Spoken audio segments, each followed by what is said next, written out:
alors que nous allons passer au prix environnement, un prix qui récompense une démarche environnementale prenant en compte la biodiversité et qui préserve les ressources naturelles.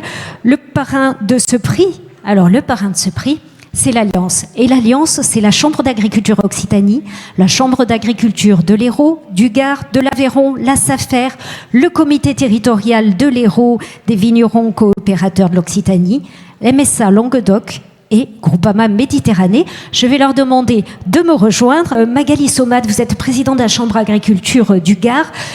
Agriculture et environnement sont étroitement liés, encore une fois. Oui, évidemment. Mais tout d'abord, moi, je voulais remercier le Midi Libre, très franchement et très sincèrement, pour cette belle soirée qui met à l'honneur l'agriculture. Alors ce soir, mais le Midi Libre, c'est un compagnon au quotidien et je tenais très sincèrement à vous remercier. Alors sur la question de l'environnement... On peut l'applaudir, effectivement. Merci. L'environnement, question... prégnante aujourd'hui, sujet de société. Mais moi, je voudrais simplement dire que les agriculteurs sont peut-être les premiers à s'être préoccupés de l'environnement, puisqu'ils sont conscients depuis toujours que l'environnement, c'est ce qui leur sert à bien produire et mieux produire. Donc moi, je tiens à saluer l'ensemble du monde agricole pour sa résilience, son effort envers l'environnement. La seule chose que je peux regretter, et ça vous pouvez peut-être nous accompagner encore le Midi Libre, c'est sur le message à passer pour dire que les agriculteurs sont bien conscients sur cette question, font beaucoup d'efforts et il serait temps qu'on le reconnaisse et s'il vous plaît qu'on arrête peut-être de les stigmatiser sur cette question-là. Et nous avons tous besoin des agriculteurs pour manger, certes, mais surtout et aussi pour entretenir nos paysages et nos territoires. Merci beaucoup Magali Somad. Jérôme Despé, président de la Chambre d'agriculture de l'Hérault. Qu'est-ce que ça représente une soirée comme celle-ci, première cérémonie Agristar, les étoiles de l'agriculture? Écoutez, ça fait vraiment du bien. Et Midi Libre, je remercie vraiment aussi, comme Magali, le groupe, M. Bailey et l'ensemble des équipes, parce qu'ils nous ont challengés au travers donc de l'Alliance, de dire est-ce qu'on peut faire quelque chose pour parler d'agriculture, d'agroalimentaire, d'alimentation, une première. C'est vrai, on n'est pas souvent des grands communicants, mais de pouvoir mettre en avant l'ensemble de nos filières, de nos productions, c'est pour nous vraiment important pour le métier, l'attractivité des métiers. On n'en parle pas assez, on parle toujours d'un certain nombre de difficultés, mais l'attractivité des métiers, c'est pour nous important. Et quand je vois que nous avons une marraine, je voudrais vraiment remercier Agnès Poirier pour ses témoignages à l'égard donc de l'agriculture. Ça fait aussi donc du réconfort parce que on est aussi l'agriculture source de solutions. Merci beaucoup. Fabien Castelbeau, vous êtes vigneron coopérateur, président du comité territorial Hérault de la coopération agricole Occitanie. L'Alliance, ce soir, remet le prix environnement. C'est important pour la coopération agricole Occitanie. Oui, mais tout d'abord, merci à Midi Libre de nous permettre de parler un petit peu positivement de l'agriculture, ça fait du bien. Moi, je vais vous parler un petit peu plus de la coopération agricole. Il faut savoir que 3 agriculteurs sur 4 sont adhérents à une coopérative en France. Donc quand on parle d'agriculture, on parle de coopérative. Et la coopération, c'est quoi? C'est des petites entreprises de taille familiale sur le territoire, souvent dans les territoires ruraux, qui se mettent ensemble pour cultiver, transformer leurs produits et vendre, en tirer le maximum et se le partager, faire vivre leur coopérative. Notre fédération les accompagne bien sûr sur les sujets environnementaux. On a un gros travail sur les certifications environnementales, le HVE, le bio.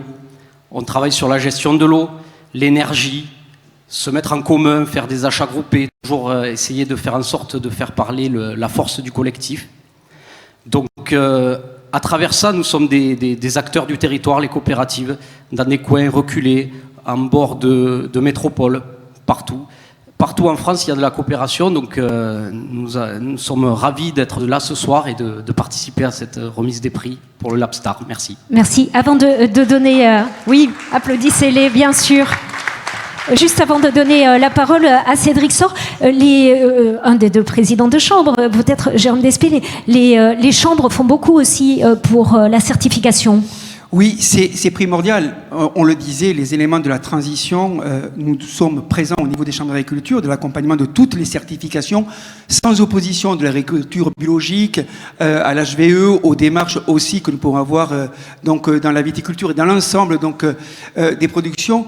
On est vraiment au rendez-vous. Et ce rendez-vous, il est pour nous donc essentiel. On est dans cette crise donc, sanitaire. On parle de souveraineté donc, alimentaire.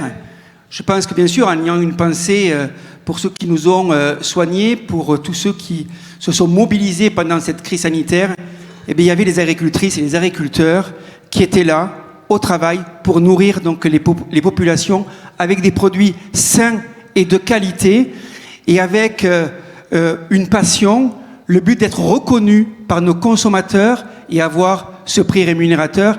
Et ça, je peux dire qu'on peut aussi, avec nos concitoyens, avec ceux qui sont aussi viennent dans nos exploitations, se féliciter qu'on puisse faire passer les messages que l'agriculture est aussi dans la transition. Merci beaucoup. Alors on va donner la parole à Cédric Sor, président de la MSA du Languedoc. Un mot aussi sur ce prix que vous remettez ce soir. Je vais essayer de faire assez rapide. Quelques chiffres, la MSA, Mutualité Sociale Agricole, 1,7 milliard de budget sur le Gard et l'Hérault et la Lozère. Mais l'agriculture, c'est pas que des chiffres. C'est, vous voyez, une alliance des organisations professionnelles agricoles où on se connaît tous. Finalement, on s'est aperçu que tous ceux qui étaient récompensés, il y en avait toujours un des 4 ou 5 là qui le connaissaient, qui étaient voisins. Et tout ça, c'est la force du monde agricole. Évidemment, je m'associe au remerciement pour cette action de la part du Midi Libre, cette communication positive. Ça fait plaisir de voir qu'on puisse parler positivement de l'agriculture. Et vous, madame, particulièrement, je ne regarde plus la télé, les reportages. Je suis fâché avec Élise Lucet en tant que bon agriculteur depuis très très longtemps. C'est la première fois que j'ai pu voir enfin un documentaire qui rendait la réalité et justice au monde agricole. Encore merci beaucoup. Le nom du gagnant, mon voisin n'a pas voulu le dire parce qu'il est hérolté. J'ai le plaisir d'appeler Éric Lelon, le rucher du Vissou. Merci beaucoup. Éric Lelon, merci de nous rejoindre.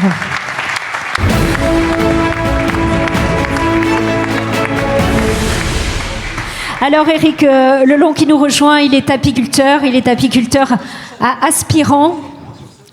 Voilà, il est installé depuis 16 ans. Excusez-moi, je vais juste passer un petit peu devant vous pour le faire parler. Donc bonjour et félicitations. Bonsoir monsieur. Bonsoir, bienvenue bonsoir avec nous. Donc ça fait 16 ans, je disais, que vous êtes apiculteur à Aspirant, que vous êtes aussi président national de l'interprofessionnel apicole Interapi.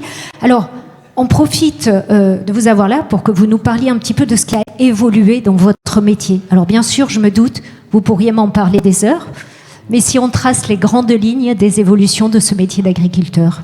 D'abord, vous avez fait une erreur, vous m'avez donné un micro pour commencer.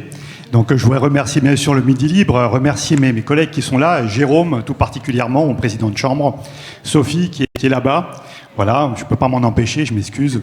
Voilà. Puis après, sur notre métier, oui, effectivement, c'est un métier qui a énormément évolué, avec beaucoup de difficultés, et pas faute à nos collègues agriculteurs, comme c'est souvent dit, faute à la mondialisation, parce qu'on a récupéré beaucoup de parasites. Pour vous, vous entendez souvent parler du frelon asiatique, mais il n'y a pas que ça. Et on a récupéré un tas de parasites dans nos ruches, des virus, etc., qui nous ont complexifié la vie. Et je prends souvent un exemple par rapport à il y a 20 ans. Vous aviez des ruches, tout se passait bien, c'était tranquille, c'était un métier difficile physiquement, mais pas psychologiquement. Aujourd'hui, chaque fois qu'on hiverne nos colonies, on ne sait pas ce qu'on récupère à la sortie de l'hiver de vivant, et ça, c'est une pression psychologique permanente.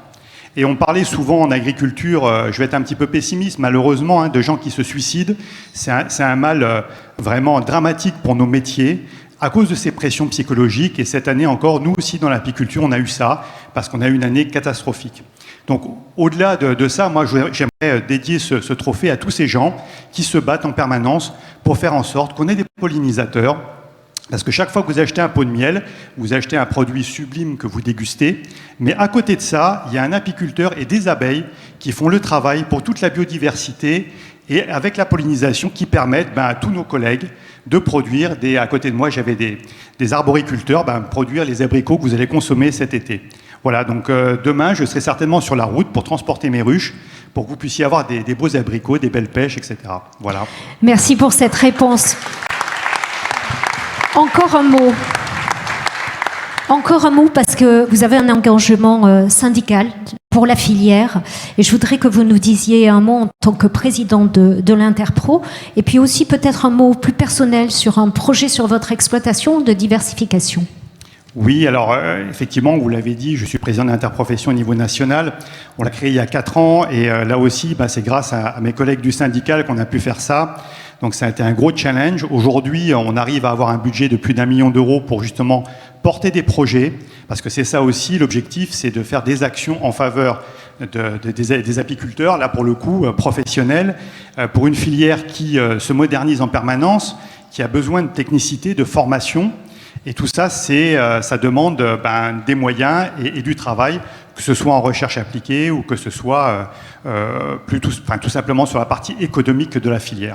Et sur votre exploitation ? Alors voilà, depuis cette année, on va faire de la gelée royale, parce que jusqu'à maintenant, j'étais beaucoup en production de miel, en pollinisation, en production d'essaims pour les collègues. C'est la fameuse résilience de tout le monde parle. La filière apicole n'y échappe pas si on veut s'en sortir. Et là, je vais effectivement partir en gelée royale en plus, parce que avec l'âge, jusqu'à maintenant, je faisais beaucoup de kilomètres pour déplacer mes ruches. Je vais aller un peu moins loin, donc il faut trouver d'autres possibilités. Et on a cette chance de pouvoir le faire dans notre profession. Merci beaucoup, encore félicitations. Merci à vous.